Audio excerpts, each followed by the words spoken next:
This is Stanford Engineering's The Future of Everything podcast, and I'm your host, Russ Altman. If you're enjoying The Future of Everything, please hit follow in the app that you're listening to right now. It'll guarantee that you never miss any episodes.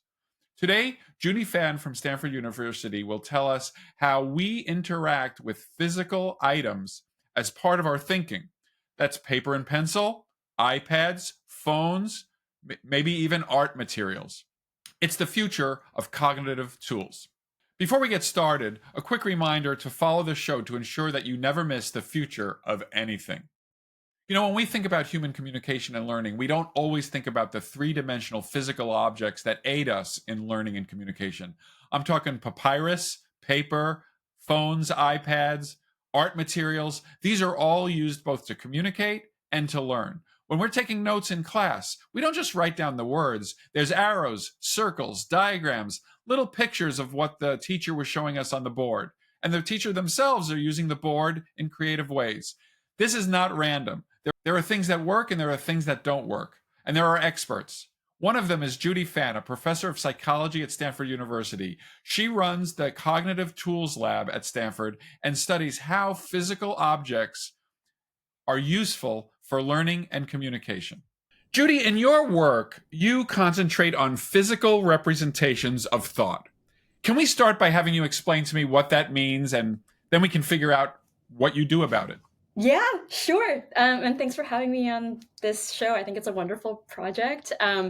So physical representations of thought are what I've been calling cognitive tools, or equivalently cognitive technologies, or material objects, like real physical objects that we can see and touch, that we use to effectively extend our minds, help us think and solve problems and communicate what we know to other people. One example of that is all of writing systems is an example of a cognitive technology. We can take thoughts that might otherwise be locked away in the privacy of our own skulls and be able to share them with the rest of the world, even people who are really far away. You might write a letter and send it to somebody else, and they can know something of what you were thinking, even if it was months previously. Of course, we take that kind of technology now for granted, when it comes to really rapid telecommunications and text and video transfers that go, that are like allow us to transmit and share our thoughts at speeds that our forebears couldn't have imagined. But I'm really thinking quite broadly about all of these technologies, from the very first etchings on cave walls to the very latest in digital technologies and tools that people use in the modern world in the 21st century to share what they think. All right, so that's great, because I love how you introduced it with writing. So this is not a new thing that is just occurring because of digital transformations. This is something that is very fundamental to the human experience, going back to when humans kind of were created. So let's just spend a little time on that, because I'm sure we're going to get to the modern age. But I know you've done work on like communication through drawing. Obviously, in some ways, writing is a communication through drawing. I felt very passionate in preparing for our chat. I got very excited because about 15 or 20 years ago, I stopped using PowerPoint, and 100% of my teaching happens at a whiteboard where the ideas get expressed in drawings and text, and I got immediate feedback from the students that this was the way to go. And so I want to talk a little bit about the deep connection between, it seems so natural that drawing and doing things in order to communicate and to learn. So where are we in our understanding of how fundamental that is to kind of the human experience? Yeah. I think that story you're sharing about classroom teaching really resonates with me. I've noticed something very similar. As someone who's a teacher who has a lot to share with your students, it can be really tempting to try to cram in as much as possible about what you're excited about with your students with the limited time you have in the classroom. And something that I've also noticed in my own teaching is the value of slowing things down to take the perspective of a viewer, a listener, a learner who's encountering this information for the very first time. I teach introductory statistics at Stanford, which I love, and in many cases, these the application of these mathematical ideas from statistics, like what is the when you take an average over a data set, what are you doing? What does that mean? Why would you want to do that? I mean, many people come into the class with some intuition for why thinking about the average, opinion on some policy might matter, or thinking about, averages of temperature over time might matter. But when we look at the properties of this mathematical object and look at it from all sides, it can really help to slow it down, right? And like look at each piece in turn. And if you're on a whiteboard, as opposed to just quickly scrolling Right. through, a slide deck, next.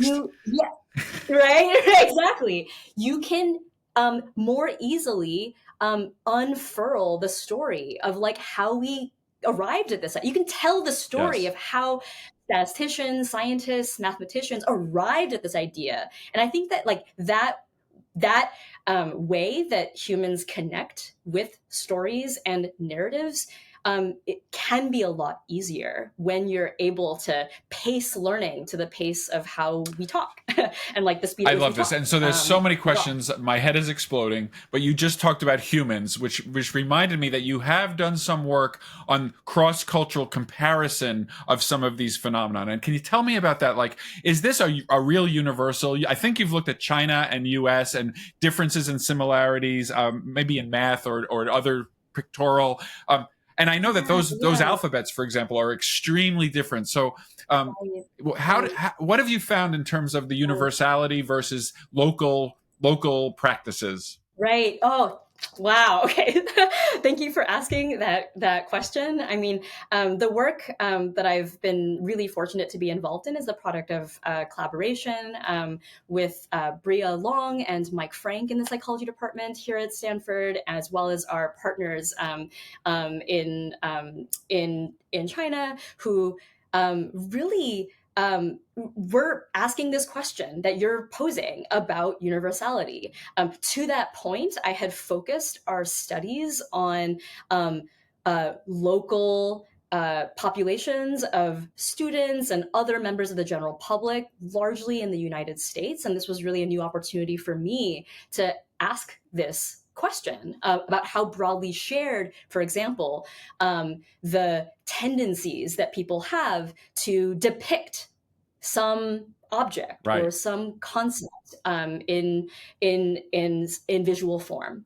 And so in that work that you're alluding to, what we did was we asked kids, kids of all different ages. Some were as young as 4 years of age, so folks just breaking into literacy, not yet able to read or write, as and as old as 9 or 10.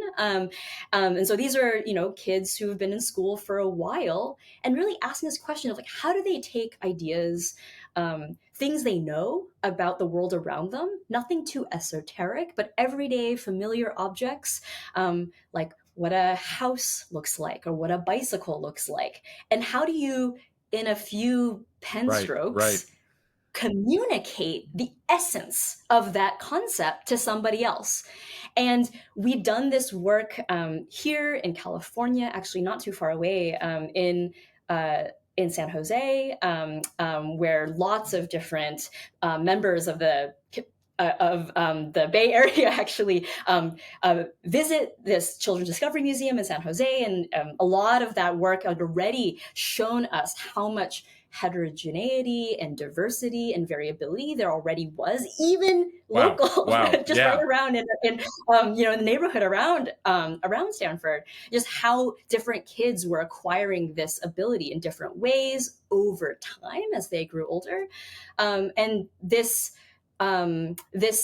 effort with our collaborators in China allowed us to ask, how similar are those developmental trajectories in this different part of the world, and how might that kind of variability express itself in this other setting? Now, I think something that is really important to bear in mind, these questions about universality and let's say contingency, cultural contingency, I think are really important and fundamental. And they're also really tricky to study, right? Because even when you observe some kind of difference, on average, speaking of Yeah. averages, even when you observe some kind of average difference between two groups who you happen to have encountered and interacted with in the context of this visual communication task in these two different places, that's the beginning of Right. the story. That's the beginning of like unraveling the mystery, not Yeah. the end. And you might be tempted to think that you know what really differs between these two groups. So it's true that we recruited a group of kids in China and a group of kids in San Jose, and we compared how they communicated about these familiar concepts.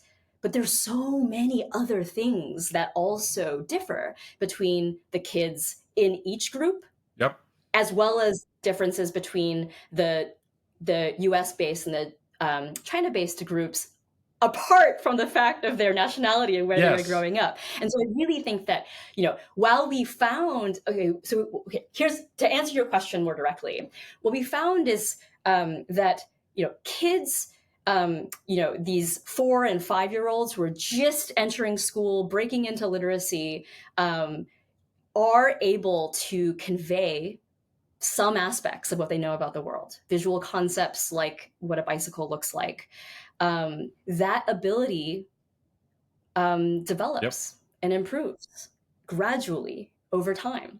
In other work, we'd found that while you might think that that ability to be able to more effectively convey what you know in like a simple sketch is mainly the product of maybe your improving motor control Hmm. skills, and that's certainly Right. happening, almost Right. certainly happening Right. too. It also is co-developing with the ability to make sense of a kind of um,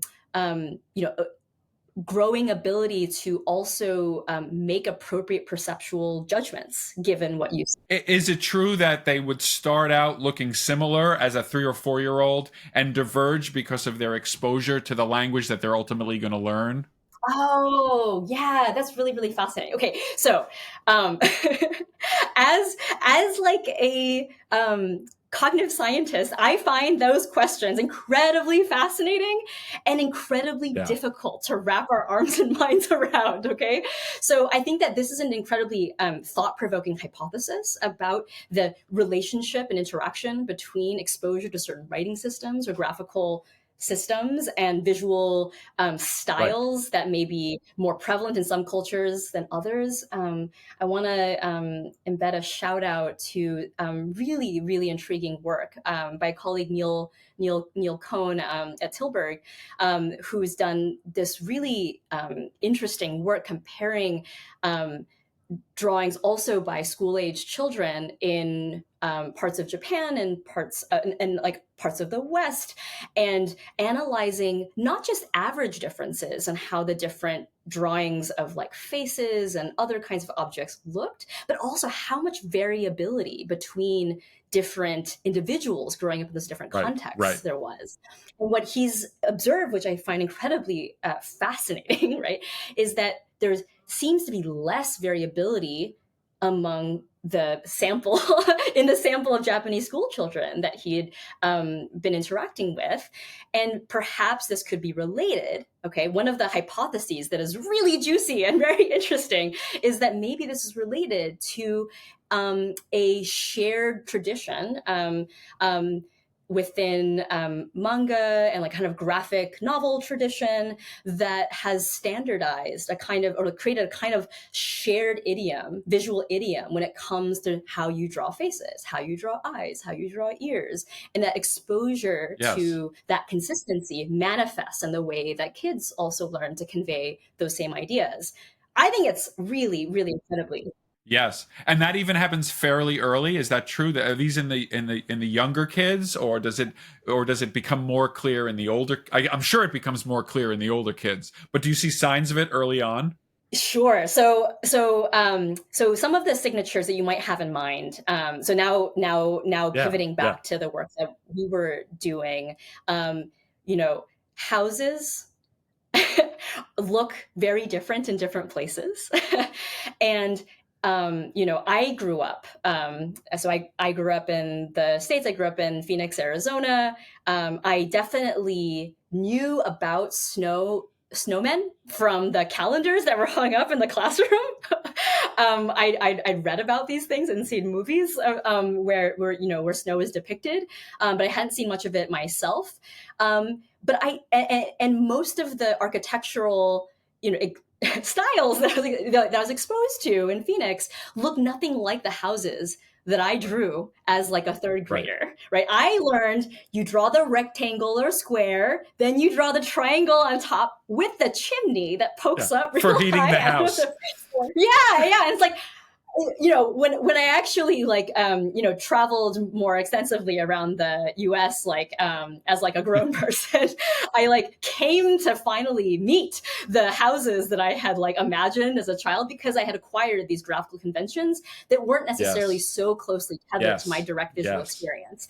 And so I think something that does seem to be right. And I think we're still really developing the analytic tools to pull this out in a more systematic way. But when we look at the rich data that we're collecting from how children express their growing visual knowledge, it does seem that there's really early influences of these conventionalized modes of conveying what it is, like what it is to look like a Yes. house, and how drawings of houses or the sun look the way they do in our community, right, in our visual culture. Yes, it's fascinating because you're describing it as even you as a child. There's what you saw every day outside of your home, and then there's what you were exposed to through the cultural artifacts of books and TV and other things. Yeah, Um, yeah, and those melded to create a kind of a whole conception of house that was a hybrid.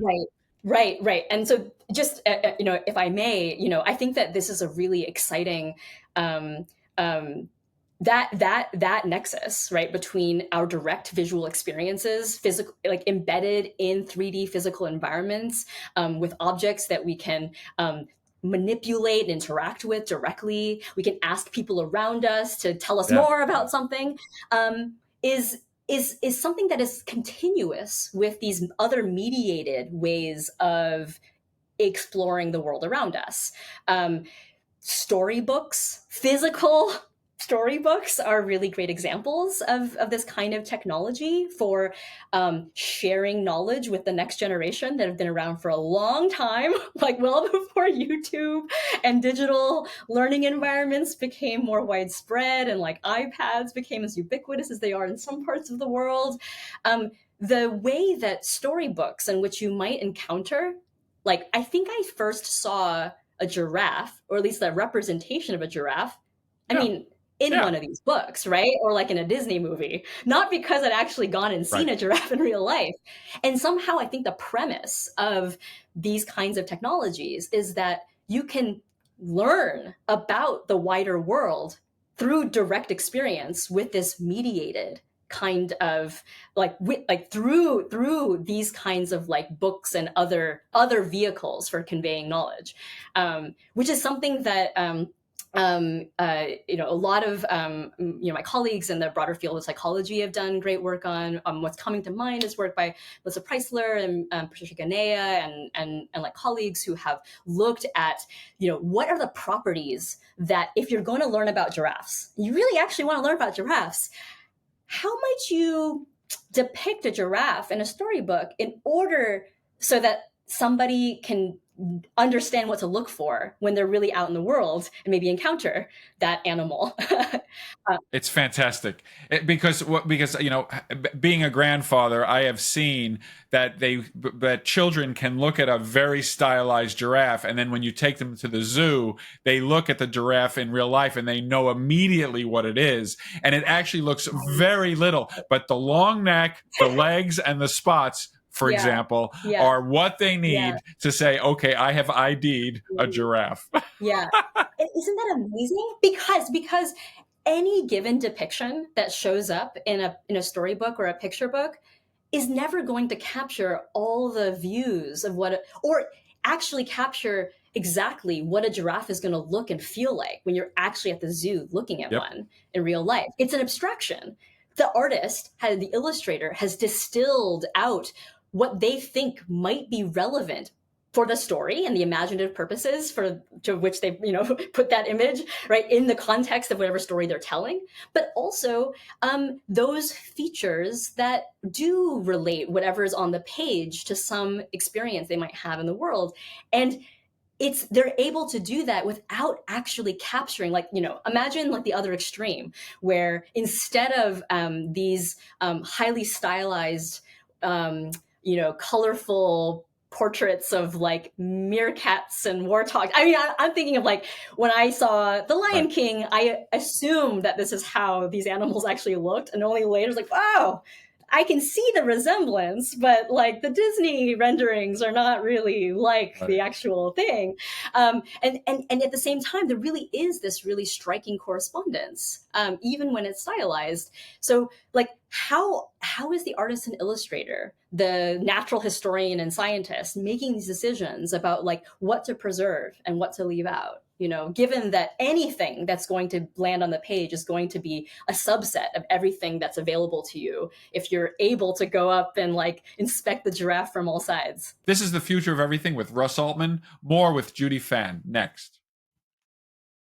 Welcome back to The Future of Everything. I'm your host, Russ Altman, and I'm speaking with Professor Judy Fan. In the last segment, we talked about the fundamental humanity of using physical objects to learn and to communicate, from paper to modern technologies. We talked about the universality of some of these experiences, but also the local differences that are sometimes seen. In this segment, we're going to talk about the future of learning technologies and also how super duper experts at creativity might be able to use these tools. In this segment, we're going to discuss the future of learning technologies and how they can incorporate these ideas to make tools on computers better.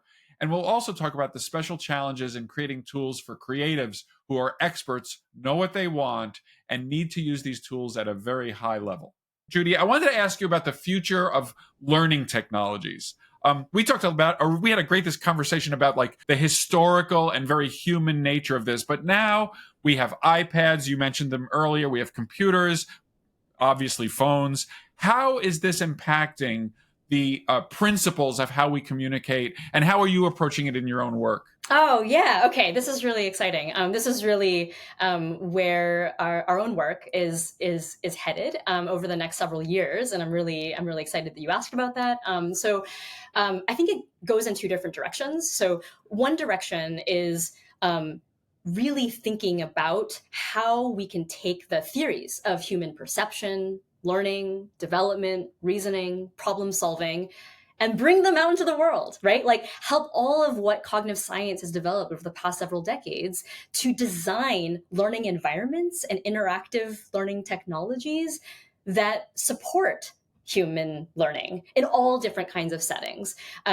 So that's one direction. I think the other direction is like bringing, so one direction is about like taking those technologies and allowing them to penetrate the way that learning scientists, cognitive psychologists think about human perception, learning, development, and so forth, and those processes in the context of the really complex inputs and outputs that people really face and really generate in real world environments. I think it's so important for the science that we do, the fundamental science.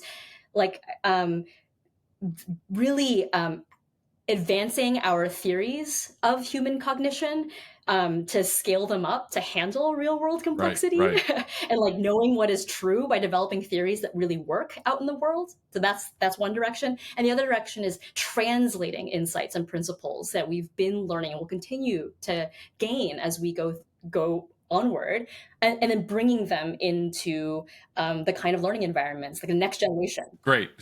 So if I'm getting you right, the first direction is kind of an internal facing. We can use these tools as psychologists and scientists to understand learning and thinking better. And then the second one is we can also take our best theories and bring them to the world to try to help people learn. Even if they're imperfect, they're better than an uninformed set of tools. So let me give you an example. Okay, this is inspired by your own story about your own teaching in the classroom, which is like transitioning from, say, a slide deck that you click through as quickly as you can and at the rate that you're comfortable going through the material, to activities that are hands-on and participatory.